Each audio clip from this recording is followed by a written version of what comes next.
सगळ्या मालकांना विकत घेऊन ठेवलेलं आहे. तरी सुद्धा काही ठिकाणी याच्या बातम्या आल्या. लाईव्ह लाव नावाचं वेब पोर्टल आहे, त्याच्यावर त्यांनी सगळ्याच्या सगळ्या वृत्तांत तिथे काय सुरू आहे ते लगेच शब्दशः ते लिहायचे.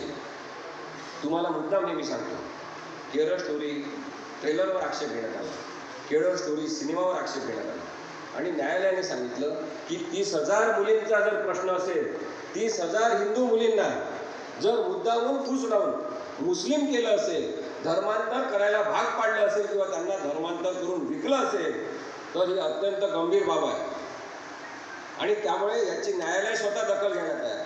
तुम्ही आम्हाला ते 30,000 मुलींचे नावं द्या. तेव्हा यांची तळतोप झाली. त्यांनी कोर्टामध्ये सांगितलं की ॲक्च्युली ही 30,000 मुलींची गोष्ट नाही, 3 मुलींच्या जीवनावर आधारित ही स्टोरी आहे. मग कोर्टाने त्यांना विचारलं, ठीक आहे 3 मुलींच्या जीवनावर आहे, मग त्या 3 मुलींच्या जीवनावरची तर ही खरी स्टोरी आहे का? तर यांनी सांगितलं की ती खरी स्टोरी नाही, आम्ही थोडासा काल्पनिक विस्तार त्याच्यामध्ये सिनेमॅटोग्राफिक लिबर्टी म्हणून केलेला आहे आणि जर खऱ्या घटनेवर आधारित ही स्टोरी नसेल तर मग तुम्हाला डिस्क्लेमर तिथे देणं आवश्यक आहे की सत्य घटनेवर आधारित हा सिनेमा नाही. ते तुम्ही का दिलं नाही? तुम्ही कोणाची परवानगी घेऊन 30,000 मुलींच्या संदर्भातला विषय म्हणून ट्रेलर जारी केला? भारतामध्ये नियम आहे, सेन्सॉर बोर्डाची परवानगी घेतली पाहिजे. यांनी सेन्सॉर बोर्डाची परवानगी घेतली आणि सिनेमा रिलीज केला कारण की राजकीय हेतूने प्रेरित. आणि जो तो हा सांगतो कोणाचा मुलगा, नारायण राणेचा छोटासा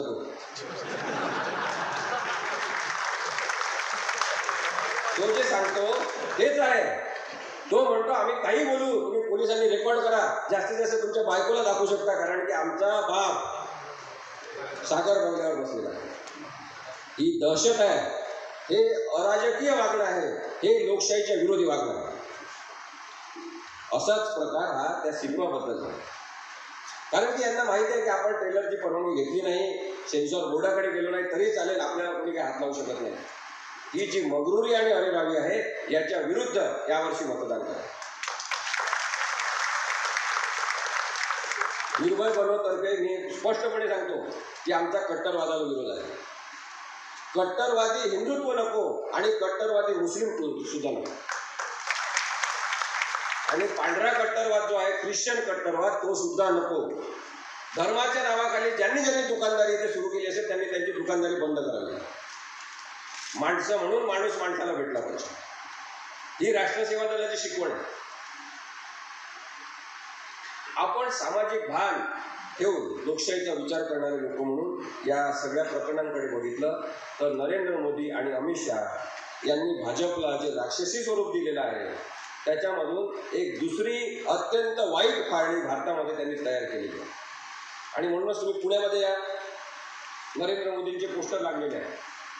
कसे पोस्टर लागलेले आहेत? नरेंद्र मोदी ते सगळं असं पिवळं गंध फासलेले, त्यांच्या ह्याच्यात तो भगवा रंगाचा शेला असलेले आणि मोठी मोठी इमेज. आणि मग ते म्हणतात की संस्कृतीच्या रक्षणासाठी मोदींना मत द्या. कारण की धर्माच्या रक्षणासाठी म्हणणं याच्यावर बंधन आणलेलं आहे निवडणूक आयोगाने, म्हणून हे म्हणतात संस्कृतीच्या रक्षणासाठी याला म्हणून. अरे आम्हाला पंतप्रधान पाहिजे आहे का पुजारी पाहिजे आहे? या माणसाला घरी पाठवा. मी तुम्हाला सांगतो काय लावलाय भारतामध्ये. लोकशाहीचा अशा प्रकारे खेळ करायचा असतो, माणसांच्या जीवाशी खेळायचं असते. जाती धर्माचं हे राजकारण बंद झालं पाहिजे. ते काँग्रेस असो, राष्ट्रवादी असो, शिवसेना असो, कोणी जाती धर्माचं राजकारण करायचं नाही. या माणसाने जो माज आज निर्माण केलेला आहे जाती धर्माच्या नावाने काही समाजामध्ये, तो अत्यंत वाईट आहे. नरेंद्र मोदींनी हिंसक आणि बेताल बोलणारे लोक तयार केले. तुम्ही 2014 नंतर पहा, देवेंद्र फडणवीस आपल्या सुरुवातीला चांगले नेते वाटत होते, हुशार माणूस आहे, अभ्यासू माणूस आहे, अभ्यासू आहेतच ते. पण त्यांना जशी सत्ता मिळाली आणि त्यांना लक्षात आलं की व्याव व्याव करून बोलायचं असतं, तेव्हा ते तसंच बोलायला लागले. आज आता एकनाथ शिंदे सुद्धा असंच बोलतात, बोलण्याच्या नादात काही बोलून टाकतात. परवा तर नरेंद्र मोदींना गर्भवती म्हणाले, कारण की मुळात स्वतःचं काही वाचन नाही, स्वतःचा काही विचार नाही. त्यामुळे काही बोलणं हे यांना चालते. यांच्या पक्षात तसेच बिंडोक लोक भरलेले आहेत. आता इथल्या अनेक लोकांनी शरद पवारांना बघितलं असेल, ते भ्रष्टाचारी आहेत का, त्यांनी भ्रष्टाचार केला का याच्याबद्दल जरूर बोला, परंतु एक गोष्ट तुम्ही मान्य केली पाहिजे की शरद पवार यांनी कोणावरही टीका करताना किंवा टीकेला उत्तर देताना कधी असभ्य आणि असंस्कृत भाषा वापरली. आज लायकी नसलेले तुमचे ते चंद्रशेखर बावनकुळे कसे बोलतात. अरे तुम्हाला तुमची लायकी आहे का? ज्या माणसाने आयुष्य घालवलं राजकारणामध्ये त्याच्याबद्दल तुम्ही अशा पद्धतीने बोलता. पण ही परवानगी त्यांना दिलेली आहे नरेंद्र मोदी आणि अमित शहा. आणि म्हणून बेताल वक्तव्य करणाऱ्या लोकांची जी झुंड तयार झालेली आहे त्याच्यामधून आपल्याला एक दिसते की नरेंद्र मोदींनी जसे ते फुगे फोडले, नरेंद्र मोदींनी विकासाला सोडचिठ्ठी दिलेली आहे आणि देवेंद्र फडणवीस यांनी विवेकाला सोडचिठ्ठी दिली. त्यामुळे या लोकांना आता अमान्यच करावं लागेल. चुका करणाऱ्या नवीन लोकांची निवड केली तरी चालेल. प्रत्येकाने काय 10 वर्ष यांनी चुका करायच्या, बाकीच्यांनी करायच्या, आता नवीन चुका करणारे लोक आपण निवडू, काही हरकत नाही. नरेंद्र मोदींनी, अमित शहानी त्यांच्या विचारधारेनुसार राष्ट्रीय स्वयंसेवक संघाकडे कोणी त्यांचे मायबाप नाही, त्यांच्या नेत्यांचं कोणतंही सांगण्यासारखं काम नाही, त्यांचा स्वातंत्र्य संग्रामामध्ये सहभाग नाही, उलट स्वातंत्र्य संग्राम उद्ध्वस्त कसा करायचा, त्यातल्या नेत्यांना कसं मारायचं याच्याबद्दलच्या षडयंत्रांमध्ये त्यातले काही लोक गुंतलेले आहेत. अशा वेळेस आपलं कोणीच नाही म्हटल्यावर मग अपहरण करण्याची एक नवीन पॉलिसी यांनी तयार केली आणि मग सरदार वल्लभभाई पटेल यांचा सगळ्यात मोठा पुतळा गुजरातमध्ये उभा राहा. तुम्ही पुतळा उभा राहा, काही हरकत नाही, पण तिथे राहणाऱ्या जिवंत माणसांचे घरं तोडून त्यांना विस्थापित करून ठेवलं आणि ज्या दिवशी पुतळ्याचं उद्घाटन होतं तेव्हा त्या लोकांना बंदिस्त करून ठेवलं. हे अमानुष आहे. विश्वंभर माझे मित्र ते सांगतील पुतळ्यांबद्दल आणखी माहिती आपल्याला की सरदार पटेल यांच्या पुतळ्याबद्दल काय विचार आहे. पण हे तेच सरदार पटेल आहे, ते लक्षात घ्या, ज्यांनी सर्वात पहिले या स्वतंत्र भारतामध्ये सांगितलं की राष्ट्रीय स्वयंसेवक संघ ही विषारी संघटना, याच्यावर मी बंदी आणत आहे.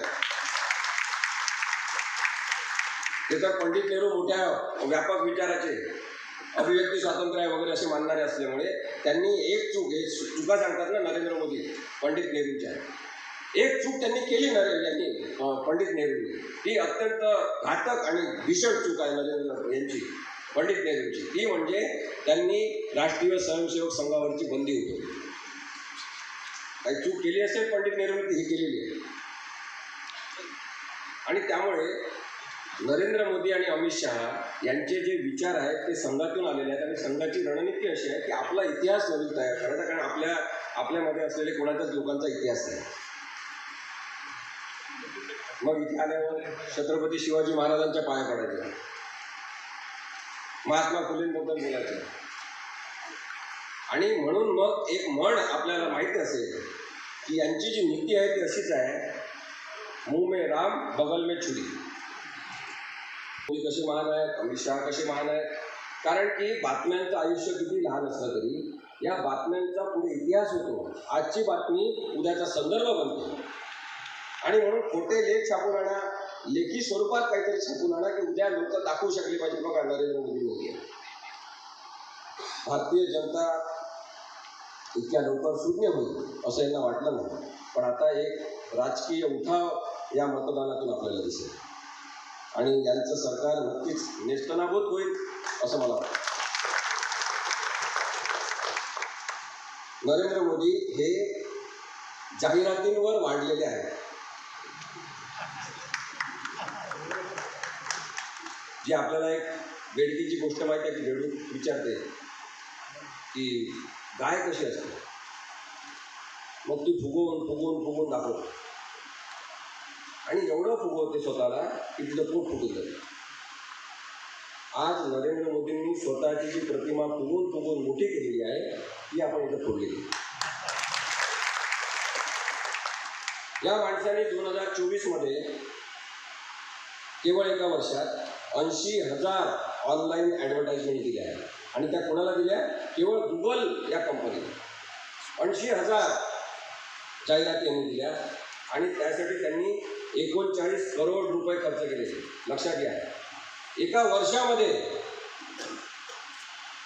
राजकीय माणसाचं काम काय आहे की जनतेच्या पैशाचा वापर जनतेसाठी झाला पाहिजे. छत्रपती शिवाजी महाराजांच्या पाया पडताना लाज वाटत नाही की त्यांना आपण जाणता राजा का म्हणतो, कारण छत्रपतींनी शेवटपर्यंत एक कटाक्षाने पाळलं की लोकांचा पैसा लोकांसाठी खर्च झाला पाहिजे.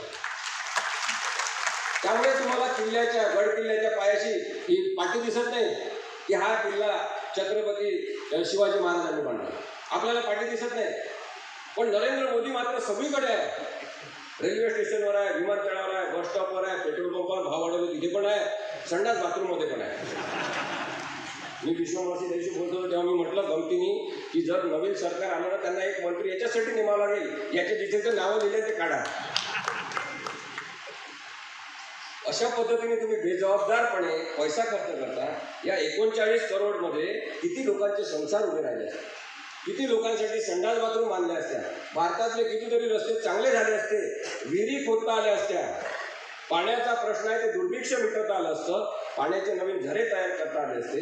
पण तुम्हाला कोणताही शास्त्रीय अशा प्रकारचा बुद्धिमत्तेचा भाग नसल्यामुळे तुम्ही स्वतःच्या इमेजला मोठं करता. कपडे घालून आपण फार चांगलं होऊ शकतो असा यांचा गैरसमज आहे. टोप्या घालतात, वेगवेगळे ड्रेस घालतात. आता इथे माळशिरसला गेले तर ते आपल्या धनगर लोकांना घालतात, घोंगडी वगैरे घेतली तशा प्रकारचं पेहराव होतं. आपल्याला लोकशाहीमध्ये असा बहुरुपिया नको. स्पष्टपणे सांगणारे बहुरुपिया आपल्या संस्कृतीत पाहिजे. पोलीस इन्स्पेक्टर बनून यायचे, कोणी काही आपल्याला ज्योतिष्य बनून यायचे. बहुरुपिया आपण पाहिले लहानपणी, पण ते व्यवसाय म्हणून करायचे.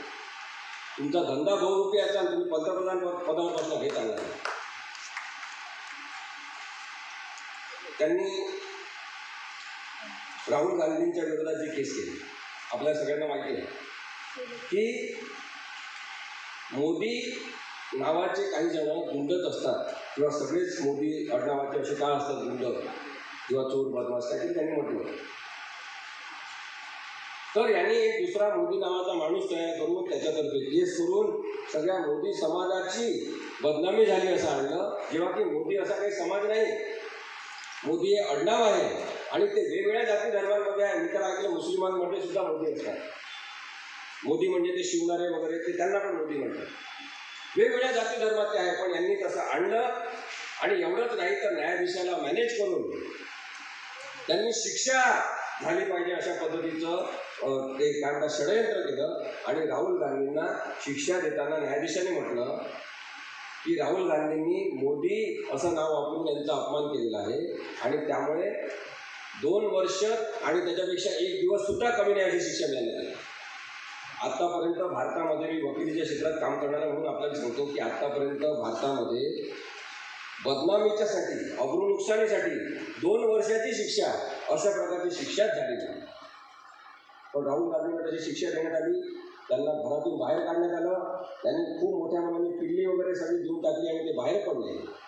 आणि नंतर केस लढून जेव्हा या न्यायाधीशाने निर्णय दिला, या न्यायाधीशाची बदली म्हणजे प्रमोशन करण्यात आलं आणि त्या प्रमोशनला सुद्धा आव्हान देण्यात आलं, तेव्हा ते प्रमोशन रद्द करण्यात आलं. समजून घ्या तुम्ही. राहुल गांधी लढले, राहुल गांधी सुप्रीम कोर्टापर्यंत गेले आणि पुन्हा सन्मानाने त्यांनी लोकसभेमध्ये प्रवेश केला. त्यामुळे न्याय जिवंत आहे, कायदा जिवंत आहे, लोकशाही जिवंत आहे. हे किती सुद्धा जखमी करतील तरी संविधान जिवंत आहे. आणि त्यामुळे आपण मोदींचा जो अहंभाव आहे, अहंकार आहे, तो त्यांना नडणार आणि अहंकारानेच हा माणूस हरणार हे नक्की लक्षात येतं. राहुल गांधी एक उदाहरण आहे. त्यांनी मनीष सिसोदियाला पकडलं, त्यांनी वेगवेगळ्या लोकांना पकडलं आणि पहिल्यांदा भारतामध्ये मुख्यमंत्री पदावर बसलेल्या चीफ मिनिस्टरला त्यांनी अरेस्ट केली, अरविंद केजरीवाल. त्यांनी 2 दिवसांनी तिथूनच मुख्यमंत्री म्हणून एक ऑर्डर काढली जेलमध्ये. अजूनही ते आहेत आणि आता कोर्टामध्ये विषय सुरू आहे की मुख्यमंत्री पदावर असलेल्या व्यक्तीला तुम्ही अरेस्ट करू शकता का. संविधानामध्ये तसं लिहिलं नाही की अरेस्ट करू शकत नाही. कायदा तसा नाही की अरेस्ट करू शकत नाही. कोणी भ्रष्टाचार केला असेल त्याच्यावर आपण काही प्रेम करायची गरज नाही. त्या प्रत्येक माणसाला अटक झाली पाहिजे. परंतु ज्या पद्धतीने तुम्ही त्यांना अटक केली आणि जेव्हा त्यांना कोर्टात नेण्यात आलं तेव्हा अरविंद केजरीवाल यांनी प्रश्न विचारला. तर हे पण तुम्ही लक्षात घ्या, हे कुठे छापून आलेलं आहे. अरविंद केजरीवाल यांनी प्रश्न विचारला ईडीच्या लोकांना की मुझे आपने अरेस्ट क्यों केली, तर त्यांनी सांगितलं की तुमच्या विरुद्ध एका जणांनी बयान दिलेला आहे, त्याच्यामध्ये तुम्ही भ्रष्टाचार केला असं सांगितलेलं आहे, म्हणून तुम्हाला अटक केलेली आहे. अरविंद केजरीवालने इमिजिएटली विचारलं कोर्टामध्ये न्यायाधीशांकडे बघून की मी आज जर नरेंद्र मोदी आणि अमित शहा यांच्यावर 100 कोटी रुपयाचा भ्रष्टाचार केला असा आरोप करतो, तुम्ही त्यांना अटक करणार का? कायदा आणि कायद्याची काही प्रक्रिया आहे की नाही, की तुम्ही बदल्याच्या भावनेने कायदा वापरणार, हा विषय महत्वाचा आहे लोकशाहीमध्ये. कुणाला अरेस्ट होते कुणाला नाही होत हा विषय सोडा. दुसरा संविधानिक मुद्दा याच्यातला आहे की साधारणतः मुख्यमंत्री पदावर असलेल्या व्यक्तीला अशा पद्धतीने अरेस्ट करू नये, पंतप्रधान पदावर बसलेल्या व्यक्तीला अशा पद्धतीने अरेस्ट करू नये, असा पायंडा संविधानिक पायंडा म्हणून आपण पाळतो. कारण की नाहीतर एक हवालदिली निर्माण होईल, अराजकता निर्माण होईल. आता तुम्ही समजा एक उदाहरण असं घ्या, उद्या केरळ आणि तामिळनाडूमध्ये पंतप्रधान नरेंद्र मोदी गेले आणि तिथल्या मुख्यमंत्र्यांनी ठरवलं की यांना इथं अरेस्ट करायचे. तिथल्या तामिळनाडूच्या पोलिसांनी त्यांना अरेस्ट केली, कारण की त्यांना संरक्षण नाही, केवळ राष्ट्रपतींना संरक्षण आहे. त्यांना अरेस्ट केली, चालेल का? आपण काय तयार करतो आहे लक्षात घ्या. नरेंद्र मोदी हे चुकीचे पायंडे तयार करतायत, अमित शहा चुकीचे पायंडे तयार करतायत. पहिल्यांदा असा माणूस मिळाला भारताला ज्याला तडीपारीचा अनुभव आहे, तो गृहमंत्री आहे. या सगळ्या गोष्टी आपण अत्यंत बारकाईने विचार केला पाहिजे की माणसांची निवड करताना आपल्याला जरूर यानंतर सुद्धा काही चुकीचे लोक मिळतील, परंतु एवढे भयानक लोक यापूर्वी या लोकशाहीने पाहिले. एक प्रचार आणि प्रसार यांनी केलेला आहे की नरेंद्र मोदी एक फार पॉवरफुल नेते आहेत, फार प्रभावी वक्तृत्व आहे. राहुल गांधींना यांनी चिडवलं, कागद घेऊन बोलता, आम्ही सुद्धा कागद घेऊन बोलतो, विश्वंभर सुद्धा डायरी. ज्यांना मुद्देसूद आणि सत्यावर आधारित बोलायचा त्यांच्या हातात कागद असतोच, खोक्या मारायचं असेल तर काही चालते. पण तरी हे पाहूनच बोलतात हे लक्षात घ्या. दोन टेलिप्रॉम्प्टर लावलेले सर थोड्या वेळ इकडे बघतात, असं वाचून बोलतात, थोड्या इकडे बघतात आणि टेलिप्रॉम्प्टर बंद झाल्यावर यांची काय अवस्था होते भारतातल्या लोकांनी पाहिलं. त्यामुळे नरेंद्र मोदींची एक आंतरराष्ट्रीय ओळख आहे टेलिप्रॉम्प्टर नेता म्हणून. हे पत्रकार परिषदेत हजर राहते, हे घाबरतात पत्रकारांच्या. एकदा आले होते ते पत्रकार परिषद घेण्यासाठी, तुम्ही पाहिलं असेल संसदेच्या तिथे. मग ते आले, त्यांच्या भोवती त्यांचे ते सगळे लाभ होते, काही नेते होते आणि ते उभे होते आणि मग ते पत्रकार प्रश्न विचारले लागले. मग यांनी प्रश्न विचारले की असं बघणार याच्याकडे, प्रश्न विचारले की असं बघणार याच्याकडे, आणि नंतर तो माणूस म्हणून निघून गेला. ही याची एकमेव पत्रकार परिषद नाही, तेव्हा बडबड करणार. आपण लक्षात घ्या की वैचारिक आधार ज्यांना नसतो, वैचारिकदृष्ट्या निराधार जे असतात, तशा लोकांना खरंच निवडून देणं चुकीचं आहे. आणि म्हणून आता लढाई नरेंद्र मोदी आणि अमित शहा यांच्या विरुद्ध नाही, लढाई भाजप विरुद्ध नाही, लढाई लोकशाहीची आहे. आपल्याला संविधान जिंकलं पाहिजे याच्यासाठीच मतदान करावं. मनमोहन सरकारने जेवढे 10 वर्षामध्ये सरकारी योजनांचा जाहिरातीवर खर्च केला नाही, तेवढा या माणसांनी केवळ 4.5 वर्षात सुरुवातीला केला होता. लक्षात. यांना तामिळनाडूमध्ये कोणी मानत नाही, केरळमध्ये कोणी काही मानत नाही. मग लोक म्हणतात किंवा शिकलेले राज्यांमध्ये यांना कोणी मत देत नाही, तर मग ते म्हणतात की इथे काही महाराष्ट्रात शिकलेले लोक नाही आहे. पण जेव्हा आपण हे पाहतो की बुद्धी विकलांग झालेली असते आणि अपंगत्वासह, बौद्धिक अपंगत्वासह लोक जगत असतात, हिप्नोटाईज केलेले लोक इथे असतात, तेव्हा आपण वैचारिकदृष्ट्या अक्षम्य होऊन जातो. म्हणजे त्याला आपण काय म्हणतो की निष्प्रभ होऊन जातो. आणि म्हणून महाराष्ट्रातली गोष्ट संपलेली नाही. यांनी जिथे जिथे प्रादेशिक पक्ष स्ट्रॉंग आहे तिथे तिथे अतिक्रमण करणं सुरू केलं. यांना लक्षात आलं की इथे शिवसेना आहे म्हणजे ओरिजिनल शिवसेना आहे, इथे राष्ट्रवादी आहे